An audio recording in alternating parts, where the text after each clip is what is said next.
Selamat siang semuanya. Awalnya selamat datang bagi para tamu undangan yang sudah bersedia hadir di tempat ini secara onsite.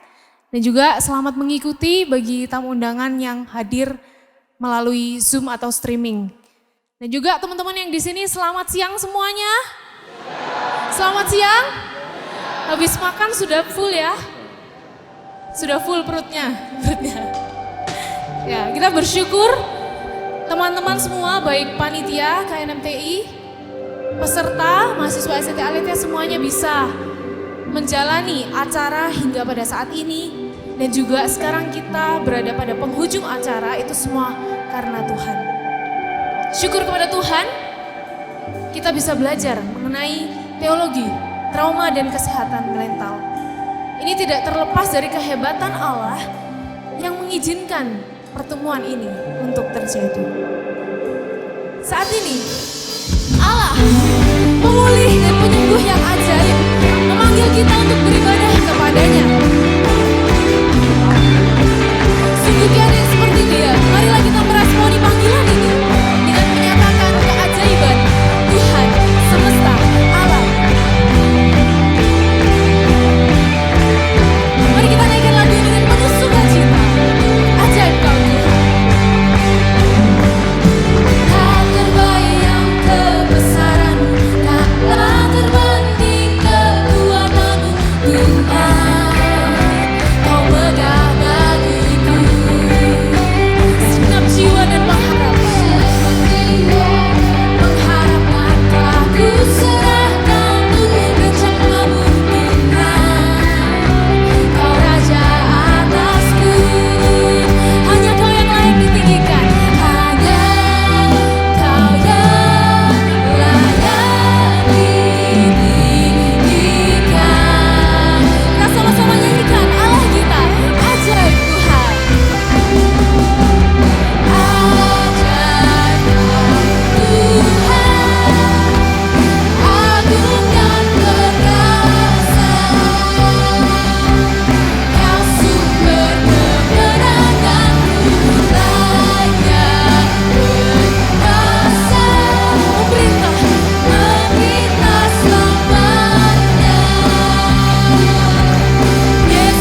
Engkau begitu mulia, perkasa, dan agung.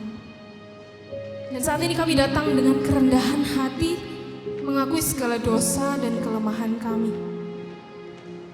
Ampuni kami kalau kami seringkali terlalu fokus kepada diri sendiri dan tidak melihat kasih-Mu yang besar. Ampuni kami kalau kami kurang peka terhadap sesama kami yang lemah. Ampuni ya Tuhan. Kiranya Tuhan mengampuni kami dan memulihkan kami. Dalam nama Yesus kami berdoa dan mengucap syukur. Haleluya. Amin. Allah kita adalah Allah pencipta langit dan bumi.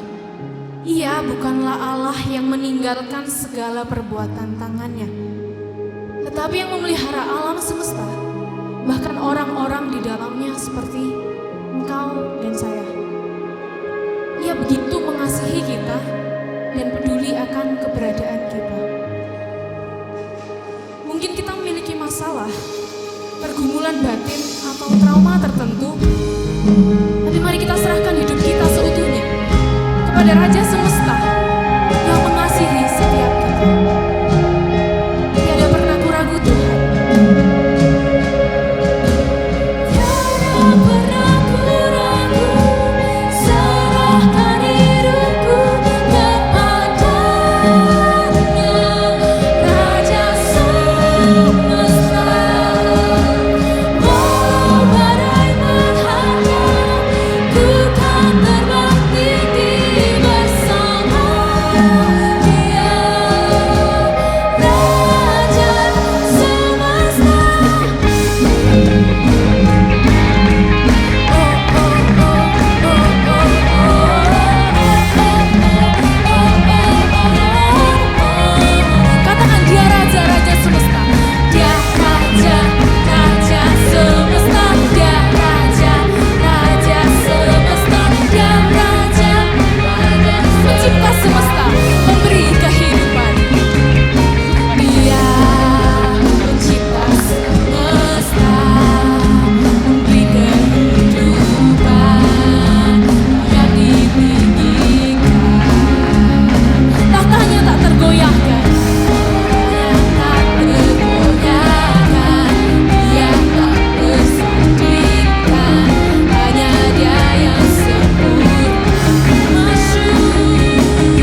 10 menyatakan, "Janganlah takut, sebab aku menyertai engkau. Janganlah bimbang, sebab aku ini Allahmu. Aku akan meneguhkan, bahkan akan menolong engkau. Aku akan memegang engkau dengan tangan kananku yang membawa kemenangan." Jemaat dipersilakan untuk duduk kembali. Dalam perjalanan kehidupan kita bergumul dengan diri sendiri. Kita bergumul dengan kesesakan kita sendiri. Meskipun demikian, Tuhan menyertai kita. Tangannya memegang erat dan memeluk kita erat. Dialah penolong kita di dalam kesesakan. Kita hidup atau mati sepenuhnya adalah miliknya. Dan Tuhan punya rencana yang paling indah buat setiap kita dalam kesesakan. Dalam kesesakan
kasih Tuhan untuk kebaikan-Mu yang kami boleh rasakan dari waktu ke waktu. Karena kami tahu kami adalah milik-Mu. Di tengah-tengah perjalanan hidup kami mau Tuhan kami tidak sendiri. Kami mau Engkau beserta kami. Dan kami yakin itu. Janji-Mu iya dan amin. Tuhan, siang hari ini kami akan bersama-sama merenungkan sebagian daripada firman-Mu. Tolonglah kami supaya kami boleh dimengerti dan dimampukan untuk selalu mengarahkan dan mengandalkan hidup kami kepada Engkau. Di dalam nama Tuhan Yesus kami berdoa. Amin. Silakan duduk saudara-saudara. Ya, selamat siang, shalom. Ya, kita bersyukur acara KNMTI ya tahun 2023 di STT Alete sudah kita jalani dengan baik dan siang ini kita akan bersama-sama mengakhiri. Dan saya diberi kesempatan untuk menyampaikan renungan firman Tuhan yang saya beri judul Dipulihkan untuk Memulihkan. Mari saudara-saudara kita akan bersama-sama membuka Alkitab yang menjadi dasar renungan kita. Sudah ada juga di dalam tayangan, disilakan bisa ditayangkan. Tolong bisa ditayangkan di bagian atas, perhatikan. Nah, oke. Ayo kita baca sama-sama ya, saudara-saudara ya. 1, 2, 3. Sebab bukan apa yang aku kehendaki, yaitu yang baik yang aku perbuat, melainkan apa yang tidak aku kehendaki, yaitu yang jahat yang aku perbuat. Jadi jika aku berbuat apa yang tidak aku kehendaki, maka bukan lagi aku yang memperbuatnya, tetapi dosa yang diam di dalam aku. Nah saudara-saudara, ini adalah firman Tuhan yang ditulis oleh seorang rasul yang bernama Paulus.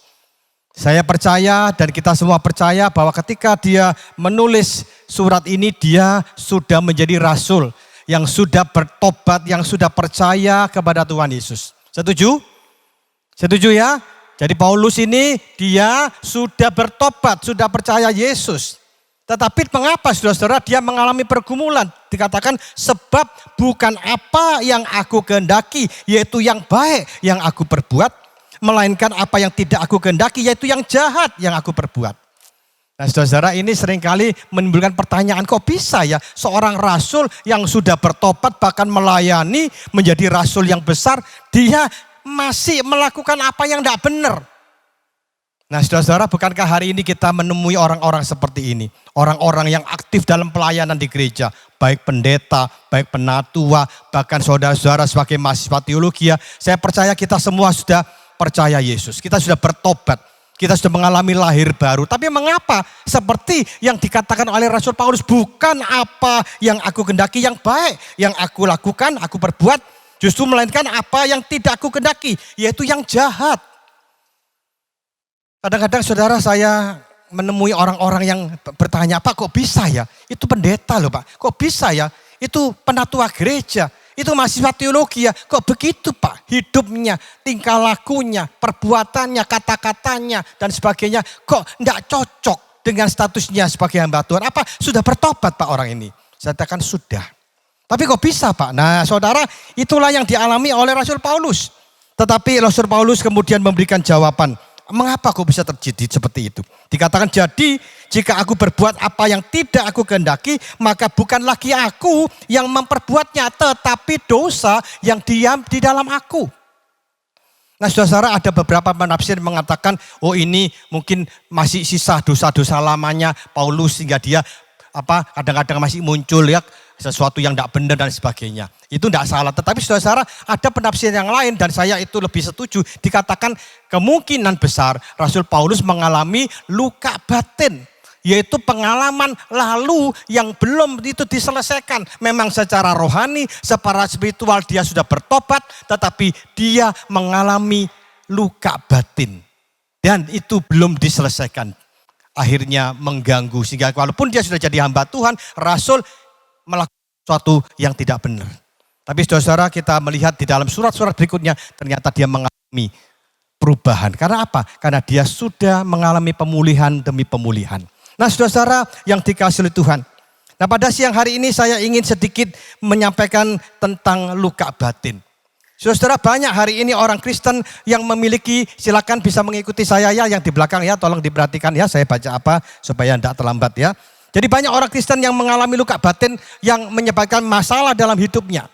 Tadi saya katakan itu ya, banyak orang Kristen, hamba Tuhan sekalipun, mereka sungguh-sungguh bertobat, ya percaya Yesus ya, tapi mengapa kok seperti itu, kata-katanya kok kasar, suka main tangan, suka melukai orang dan sebagainya. Saudara, luka batin itu apa? Pengalaman pahit masa lalu yang terus terbawa dan memengaruhi kehidupan seseorang sampai hari ini. Ada kaitannya dengan masalah trauma ya. Jadi luka batin itu apa? Pengalaman pahit, pengalaman yang tidak menyenangkan, pengalaman yang sangat tidak mengenakkan yang dialami oleh seseorang mulai kecil. Dan itu terus dampaknya sampai dia sudah dewasa. Nah saudara, saya percaya setiap kita yang hadir di tempat ini, termasuk saya pun, kita mungkin kita mengalami itu. Baik sedikit maupun ya setengah-setengah maupun berat ya. Kita pernah mengalami itu. Nanti akan saya sampaikan mengapa dan bagaimana dampaknya ya. Nah saudara, luka batin itu harus dipulihkan. Apalagi saudara-saudara di sini adalah mahasiswa teologi yang nantinya saudara menjadi hamba-hamba Tuhan. Saudara punya tugas bukan hanya mendidik jemaat semakin dekat dengan Tuhan, spiritualnya berkembang, bertumbuh, tetapi juga saya mau saudara-saudara menolong. Hari ini banyak jemaat-jemaat, orang-orang Kristen yang mengalami luka batin. Nah tugas saudara untuk juga memulihkan mereka. Nah bagaimana kalau saudara tidak dipulihkan lebih dahulu bisa memulihkan mereka? Nah itu sebabnya pada siang hari ini saya ingin kita sedikit mengenal apa itu luka batin, apa penyebabnya, lalu bagaimana memulihkan. Supaya saudara sebelum menolong online, mari saudara terlebih dahulu mengalami pemulihan sehingga saudara dipulihkan. Nah saudara, kita akan lihat beberapa penyebab secara singkat. Apa itu penyebab luka batin? Yang pertama yaitu adanya pelecehan secara fisik, physical abuse. Ada satu buku yang berjudul The Wounded Heart ya, itu buku yang sangat terkenal ketika saya studi di Amerika. Itu saya juga belajar dari penulisnya ya, dosen, dia bicara tentang The Wounded Heart. Dia katakan bahwa hari ini banyak orang-orang mengalami luka batin karena apa? Karena adanya namanya physical abuse, pelecehan secara fisik yang berlebihan. Orang tua ketika anaknya nakal, memukul dan sebagainya. Tidak apa-apa, Alkitab ngomong apa? Kalau saudara membaca dalam Amsal 19 ayat 18, dikatakan hajarlah anakmu selama ada harapan. Artinya apa? Kalau anakmu nakal, mumpung masih ada harapan, didiklah, hajarlah. Tetapi jangan engkau menginginkan kematiannya. Nah saudara, hari ini banyak anak-anak mengalami luka batin karena apa? Karena orang tua ketika menghajar, mendisiplin fisik itu berlebihan. Dan menyebabkan kematian. Kata kematian di sini mengandung dua, kematian secara fisik juga kematian secara psikis yang kita kenal dengan istilah luka batin. Saya menangani banyak, saya seorang konselor juga, saya melayani sebagai dosen di sini, sebagai dosen bidang konseling, saya juga konselor. Saya menangani banyak orang-orang yang mengalami luka batin. Karena apa? Karena pada waktu kecil mengalami dalam tanda petik disiplin fisik, hajaran, penganiayaan secara fisik berlebihan. Saudara, ada orang tua ketika anaknya nakal dilempar dengan bola biasa ya, bukan bola yang karet, dilempar dengan bola besi saudara. Dilempar dengan kursi, ditendang. Saya pernah ketemu ya, ini keluarga pendeta, anaknya suami istri bertengkar, anaknya mungkin nangis nakal, wah ditendang kayak bola dan sebagainya. Nah saudara yang dikasih oleh Tuhan, ini yang membuat anak-anak bertumbuh menjadi orang-orang yang mengalami traumatik yang dikenal dengan luka batin. Saya menangani banyak anak-anak, kasihan saudara-saudara, ada seorang pendeta, dia sering mukul istrinya, dia sering mukul anaknya, padahal pendeta. Tapi dia konseling dengan saya dan dia menceritakan, Pak saya waktu kecil mengalami kekerasan secara fisik. Orang tua saya Pak, saya tinggal di satu daerah, itu kalau saya nakal, orang tua saya punya kuda Pak, punya pecut Pak, tahu pecut ya. Jadi kalau ketika saya nakal, saya bukan dipukul dengan tangan, dengan pecutnya kuda. Itu saudara sangat menyakitkan, bahkan menimbulkan luka, bekas, dia katakan ada banyak bekas-bekas pecut itu. Kemudian saya pernah Pak ketika saya nakal, saya diikat ya, saya menangis, saudara malah tidak dikasihani, menangis malah diikat, malah mulutnya ditusuk dengan jarum, dikasih cabai yang sudah pedesnya minta ampun diusap-usapkan ke mulutnya. Bayangkan saudara, sampai seperti itu. Saya pernah Pak, kepala saya ditenggelamkan di bak mandi sampai tidak bisa bernapas. Saya hampir mati. Nah saudara-saudara yang dikasihi oleh Tuhan, saya kalau mau menceritakan banyak pengalaman-pengalaman yang saya alami dari orang-orang yang saya layani. Saudara, karena apa? Adanya pelecehan secara fisik. Mungkin di antara saudara mengalami itu. Hati-hati saudara, kita harus jujur. Itu ya yang membuat kita mengalami traumatik, yang kita kenal dengan luka batin. Yang kedua apa? Pelecehan secara seksual. Yaitu tindakan dan perkataan yang berkaitan dengan masalah seksual. Jadi tindakan yang tidak senonoh. Ada orang-orang dewasa kepada anak-anak. Saudara-saudara yang dikasihi oleh Tuhan, pelecehan seksual ini sangat mengerikan. Saya pernah menangani satu orang, dia malam itu tidur tidak bisa tenang, teriak-teriak saudara, histeris. Kemudian dia datang pada saya ajak ngomong-ngomong, dia dalam konseling itu dia cerita, Pak saya mengapa kok seperti itu Pak, saya pernah mengalami suatu hari ketika saya di rumah tante saya, pagi-pagi saya mengunjungi tante saya waktu itu tidak ada di rumah Pak, dia lagi ke pasar. Waktu itu saya tunggu di beranda ya, saya lagi duduk-duduk, tiba-tiba Pak di belakang ada seorang yang kuat laki-laki memeluk saya dari belakang, menciumi saya Pak, dan saya menoleh, itu om saya Pak. Wah saya ketakutan, kemudian lari. Nah saudara-saudara yang dikasih Tuhan, pengalaman itu ternyata dibawa dia ketika dia malam tidur, tidak bisa tidur.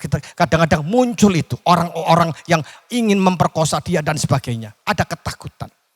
Saudara-saudara, pelecehan seksual bisa ya dialami oleh perempuan, juga mungkin bisa oleh laki-laki.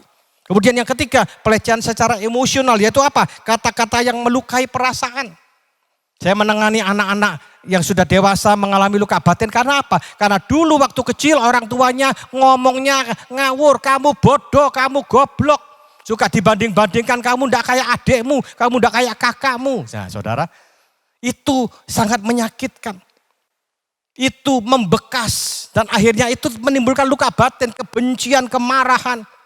Nah saudara-saudara, hari ini banyak orang-orang yang seperti itu, produk daripada didikan orang tua yang tidak pantas, kata-kata yang kasar, kata-kata yang suka membanding-bandingkan, kata-kata yang merendahkan.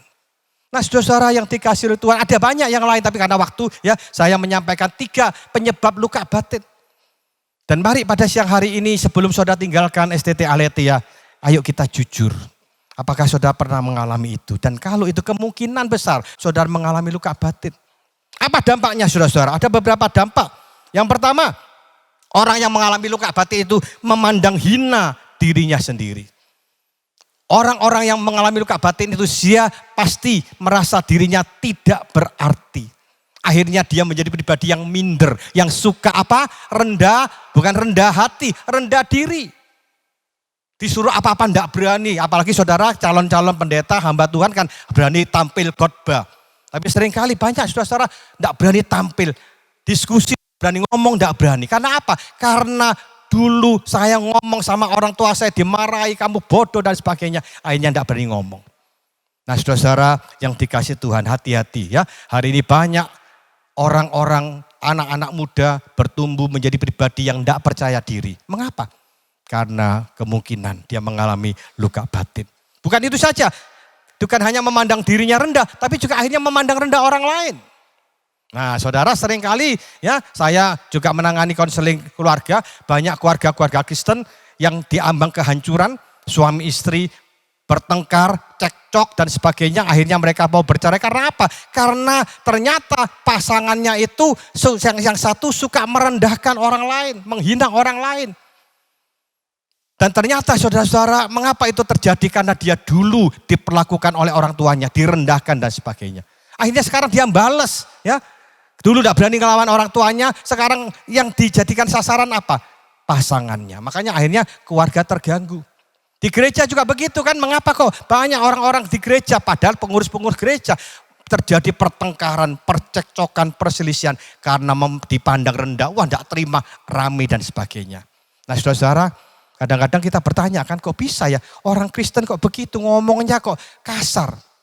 Ternyata saudara-saudara kebanyakan mereka mengalami luka batin. Kemudian dampak yang ketiga, nah ini merusak dirinya sendiri. Melukai diri. Saya mengenal ada seorang anak ya, dia itu suka menggigit bibirnya lalu mengorek menggaruk ya. Badannya itu luka semua saudara. Jadi ini bibirnya tidak pernah sembuh dari lukanya karena terlalu digigit. Lalu dia juga suka garuk-garuk, badannya banyak lukanya. Bahkan suatu hari saya kaget ya, dia pulang dari sekolah lari masuk ke rumah saya karena tetangga saya. Dia masuk ke rumah saya, kemudian dia pergi ke belakang ke freezer. Kulkas itu kan ada freezernya. Dia buka freezernya, kepalanya dimasukkan freezer saudara. Saya kaget, ada apa kamu seperti itu? Kemudian setelah berapa lama dia keluar, dia ngomong, ya aku tidak tahan bau rokok. Ketika saya bau asap rokok saya tidak tahan, makanya saya masukkan kepala saya di freezer kulkasmu. Saya tanya, kok bisa, ada apa masalahnya? Dia katakan, saya benci sama papa saya. Nah mulai dia cerita, papa saya itu orangnya kasar, keras. Ya, suka nyalakan saya ngomongnya begini. Dan kebetulan papa saya itu seorang perokok. Nah setiap kali dia bau asap rokok saudara-saudara, apa yang terjadi? Dia ingat papanya yang suka melukai dia, yang suka menyakiti. Tapi dia tidak berani membalas papanya, akhirnya dia melukai diri. Nah saudara, hati-hati ya, ini bisa terjadi. Melukai diri. Ya suatu hari ketika saya seminar luka batin ya di Surabaya, ada orang tua datang, Pak betul seperti Bapak katakan, saya punya anak Pak. Bapak kalau lihat tangannya tidak pernah bersih dari silet. Tangannya disilet saudara, mulai dari atas sampai bawah itu bekas silet. Saya katakan mengapa? Iya Pak, saya dulu seperti Bapak katakan menghajar anak saya berlebihan dan sebagainya. Nah saudara yang dikasih Tuhan, hati-hati. Jadi luka batin itu apa? Bukan hanya memandang diri sendiri rendah, memandang orang lain hina, merusak diri sendiri. Bahkan mereka cenderung untuk melakukan tindakan yang sangat ekstrim, yaitu apa? Mengakhiri hidupnya, bunuh diri. Nah saudara-saudara yang dikasih Tuhan, kalau saudara membaca beberapa kasus ya, anak muda gantung diri, ternyata ada di sakunya, di tasnya ada tulisan kecil, dia kecewa dengan orang tuanya. Karena orang tuanya begini begitu. Saudara yang dikasih Tuhan, tentunya kita tidak ingin seperti itu. Hati-hati, dampaknya sangat mengerikan. Apalagi melukai orang lain, bukan hanya melukai diri kita, melukai orang lain. Suka mukul temannya, suka bertindak kasar terhadap temannya. Dan saudara-saudara, ada orang tua bilang, Pak anak saya ini kalau di sekolah itu sering saya dipanggil sama gurunya, kepala sekolahnya. Karena dia tuh suka mukul temannya Pak. Saya mukul temannya. Dan saya tanya jujur sama orang tuanya, kamu bagaimana terhadap anak ini? Kamu apakah sering juga mukul? Iya Pak. Nah, jadi saudara yang dikasih Tuhan, jadi dia tidak terima, akhirnya sekarang membalas, makanya suka mukul, nanti kalau sudah keluarga mukul istrinya, mukul anaknya dan sebagainya. Hati-hati saudara ya, dengan perkataan, dengan tindakan. Dan kemudian juga yang berikutnya sulit bergaul dengan orang lain. Jadi orang-orang yang luka batin ini biasanya sulit bergaul, karena dia takut nanti dilukai lagi, akhirnya dia menyendiri. Akhirnya dia mengalami namanya loneliness, kesepian. Nah saudara hati-hati ya, kalau sudah kesepian, lalu helplessness, lalu hopelessness, lama-lama ngenes kata orang Jawa ya. Artinya apa? Sudah tidak berdaya, tidak punya harapan, sudah hidupnya tidak ada artinya. Hati-hati. Kemudian satu lagi, menimbulkan masalah keluarga. Seringkali banyak keluarga tidak ada komunikasi yang baik, selalu ngomong bertengkar rame-rame, masalah seksual dan sebagainya. Karena apa? Kemungkinan mereka mengalami luka batin di masa lalu mereka, di masa kecil mereka. Mungkin mereka mengalami kata-kata yang kasar.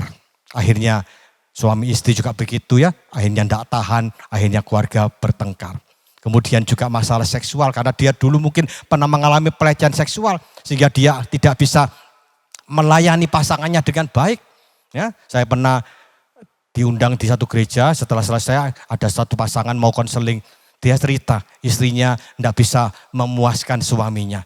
ya melakukan hubungan seks. Karena apa? Ternyata istrinya cerita, dia juga pernah mengalami pengalaman pelecehan seksual. Jadi saudara yang dikasih Tuhan, kita melihat bahwa dampak akibat daripada luka batin itu sangat mengerikan. Lalu bagaimana kita bisa menyelesaikan? Apa yang harus kita lakukan?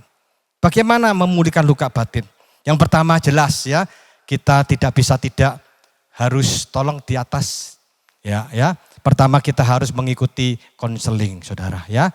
Kalau kita tidak hanya cukup bersabar tidak bisa, kita perlu konseling. Makanya beberapa hari saudara di tempat ini saudara diajarkan ya tentang trauma healing dan sebagainya ya, bagaimana kita bisa dipulihkan dan sebagainya. Konseling itu harus, kita jangan malu, jangan ragu untuk datang kepada konselor. Kalau saudara mengalami itu, mengalami luka batin yang saya katakan pengalaman pahit masa lalu, saudara ayo, saudara datang. Jujur mengakui dan menerima diri sebagai korban pelecehan. Jujur cerita, buka. Di dalam konseling itu perlu ada keterbukaan. Bicara apa yang sudah pernah alami dan sebagainya. Cerita dan cerita. Jangan disimpan. Seperti kalau bak mandi itu kalau kotorannya itu dari bawah tidak dibuang semua. Akhirnya air itu menjadi kotor semua. Ya, akhirnya bisa menjadi sesuatu yang menyumbat. Saluran air tidak bisa berjalan dengan baik. Dibuang itu kotoran-kotorannya. Ya saudara, ketika saudara mengalami luka batin dan itu ada dampaknya, saudara rasakan, datang kepada konselor. Saudara bicara, open kepada mereka, cerita. Kemudian yang kedua, kita harus bersedia mengampuni. Dan biasanya di dalam konseling yang saya lakukan, pasti juga konseling-konseling yang lain diarahkan untuk apa? Kita belajar untuk mengampuni. Mengampuni bukan berarti apa? Melupakan pengalaman pahit yang pernah dialami. Saya dulu pernah disakiti, dipukul, dihajar berlebihan. Saya pernah mengalami pelecehan. Itu tidak mungkin kita lupa. Tapi pengampunan itu bicara apa? Melupakan apa? Dampaknya, sakit hati kita kepada orang yang pernah menyakiti kita. Mungkin itu orang tua kita. Kalau gimana kalau orang tuanya masih ada, kalau saya sebagai konselor, saya akan pertemukan dengan orang tuanya. Saya ngomong sama orang tuanya, anakmu mengalami ini. Ayo suatu hari kita ketemu. Supaya akhirnya orang tuanya minta maaf, akhirnya terjadilah pengampunan, rekonsiliasi. Nah kalau orang tuanya sudah meninggal, ada yang katakan, Pak orang tua saya sudah meninggal, dia menyakiti saya gimana? Saya katakan biasanya konselor itu melakukan tindakan namanya substitution, mengganti. Jadi saya katakan saya ini anggaplah seperti papamu yang dulu menyakiti kamu. Ya kamu mau marah, kamu mau apa silakan ya. Jadi itu dilimpahkan. Jadi ada caranya memang. Jadi saudara kita belajar akhirnya kita dilatih, dibimbing, dibawa kepada pengampunan. Nah ketika sudah ada pengampunan itulah akan terjadi pemulihan. Kemudian saudara kita harus melupakan. Seperti yang dikatakan oleh Filipi 3 ayat 13. Aku melupakan apa yang di belakangku dan mengarahkan diri kepada apa yang di depanku. Jangan lagi mengingat-ingat pengalaman. Kalau sudah mengampuni selesai sudah. Kita mulai move on ya. Sudah tidak usah lagi. Kalau saudara mulai mikir lagi tetap mikir lagi tidak bisa. Saudara tidak akan bisa menikmati hidup dengan baik. Kemudian saudara yang kedua yang terakhir. Datanglah kepada Tuhan. Di dalam Mazmur 42 ayat 6 berkata. Mengapa engkau tertekan hai jiwaku dan gelisah di dalam diriku. Berharaplah kepada Allah sebab aku akan bersyukur lagi kepadanya. Penolongku dan Allahku. Nah saudara, ayo kalau saudara memiliki luka batin. Selain saudara ke konseling ada satu tabib yang ajaib yang menolong saudara. Wonderful counselor. Dia adalah Yesus. Datang kepada Yesus dan katakan. Aku punya luka batin, aku punya pengalaman pahit masa lalu yang sampai sekarang masih membawa dampak. Kita bicara, kita sampaikan kepada Yesus dan memohon pertolongan Tuhan agar kita dapat mengampuni orang-orang yang pernah menyakiti kita. Sehingga akhirnya apa? Kita ada pemulihan. Nah Bapak Ibu dan saudara-saudara yang dikasih Tuhan, biarlah renungan yang saya sampaikan pada siang ini boleh menolong kita, melengkapi kita. Setelah beberapa hari sudah dilengkapi dengan hal-hal yang berkaitan dengan trauma, saya ingin ayo kita introspeksi. Apakah saya memiliki luka batin? Dan itu jangan dibiarkan. Kita perlu untuk dipulihkan sebelum saudara bisa memulihkan orang lain. Mari kita berdoa. Tuhan terima kasih kalau pada siang hari ini Di dalam penutupan acara KNM MTI kami boleh diingatkan bahwa kami sebagai manusia dalam hidup dalam dunia ini kadang kami mengalami pengalaman traumatik, luka batin.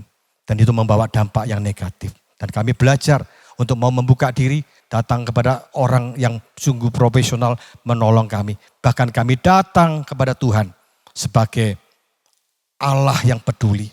Di mana Engkau berkata, marilah kepadaku, hai kamu yang letih, lesu dan berbeban berat. Aku akan memberikan kelegaan kepadamu.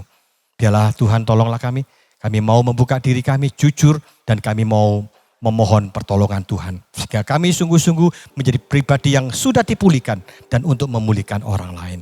Terima kasih, di dalam nama Tuhan Yesus kami berdoa. Amin.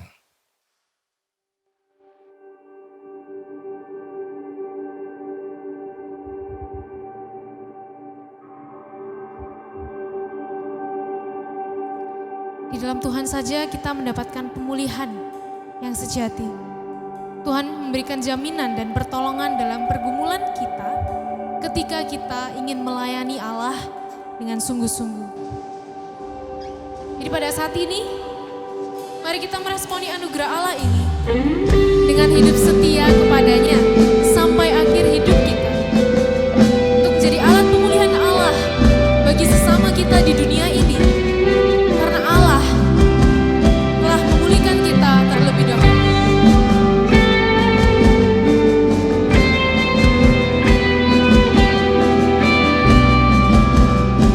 Mengenal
bagi sesama kita.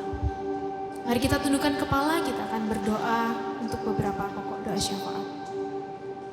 Tuhan, kami bersyukur karena Engkau menyertai kami dari hari pertama acara KNMTI 2023 hingga pada hari ini.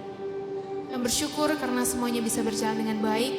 Kami bersyukur karena kami bisa belajar sesuatu yang baru, perspektif yang baru, dan cerita yang baru mengenai trauma, kesehatan mental, dan teologi. Itu semua karena anugerah Tuhan. Dan saat ini ya Tuhan, kami bisa ada di tempat ini, di ujung acara ini juga karena anugerah Tuhan yang senantiasa menyertai kami. Tuhan, kami mau berdoa ya Tuhan, supaya melalui ibadah penutupan ini, kami diingatkan senantiasa bahwa hanya Engkau lah pemulih dan penyembuh yang ajaib. Bahwa dalam kehidupan kami yang rapuh, hanya Engkau yang menjadi penolong di dalam kesesakan. Kami mau berdoa juga ya Tuhan, untuk acara tur setelah ibadah dan juga Edis Natalis, Tuhan sertai supaya rangkaian acara tetap berjalan dengan baik. Berkati juga buat teman-teman kami yang mungkin sudah pulang ke tempat masing-masing. Kiranya Tuhan juga berkati supaya mereka bisa sampai di kampus mereka kembali, melanjutkan pembentukannya sebagai hamba Tuhan dengan segenap hati.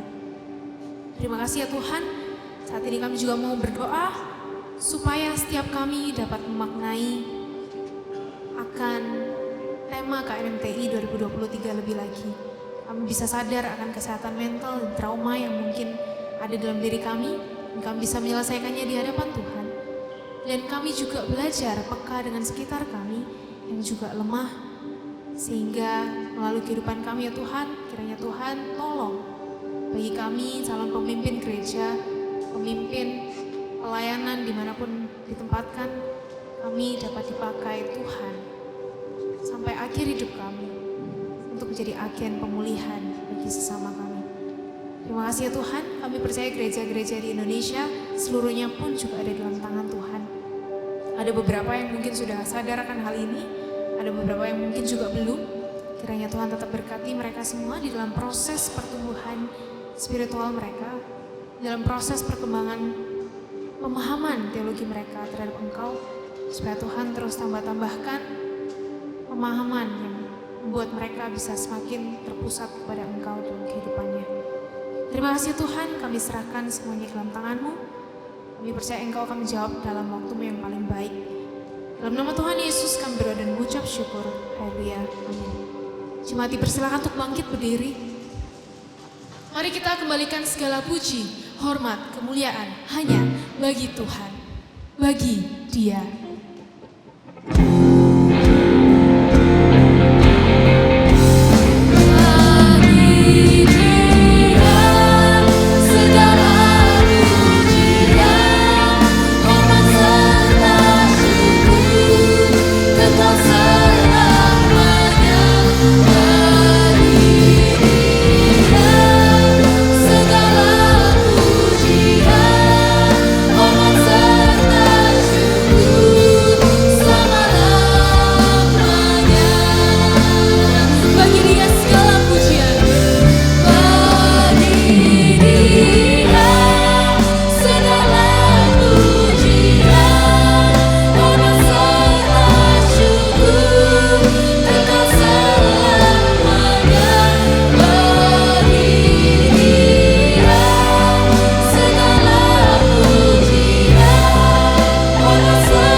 Saudara-saudara yang dikasih Tuhan, saat ini arahkan hatimu kepada Tuhan, terimalah berkat-Nya.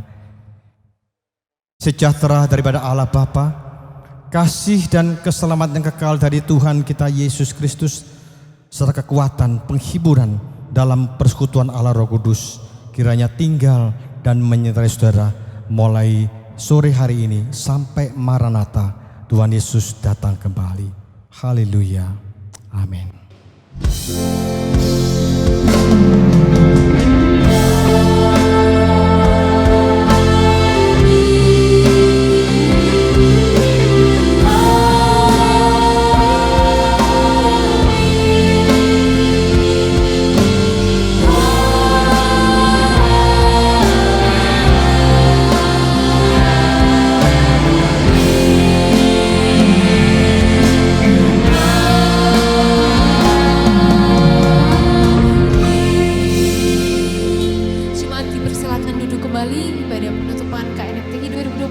selesai, dipersilakan untuk bersaat teduh. Tuhan Yesus memberkati.